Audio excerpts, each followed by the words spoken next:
We made these trellises, which are a large format cedar trellis that will eventually allow a climbing rose to live here, and which the homeowner thinks might have originally existed here to provide a little bit of privacy from what is a pretty busy street. The trellis is made of Western red cedar, 1 inch. The trellis is held together with a lap joint, secured with glue and some brads.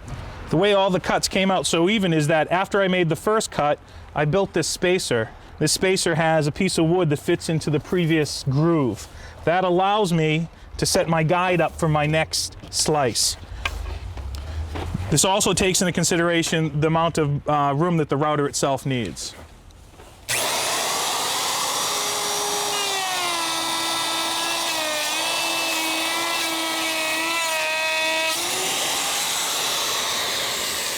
This spacer allows me to finish the cut and get a perfect 1 inch.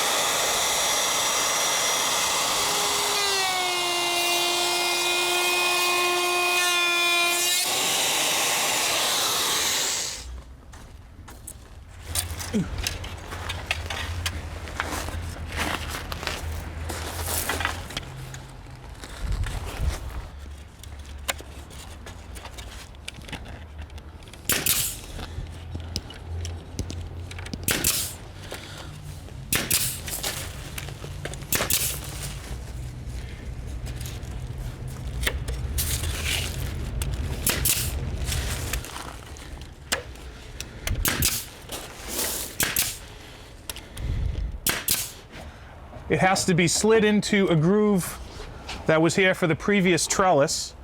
There's little chucks down the bottom that we're going to use to hold it into place that need to be screwed down to secure the trellis.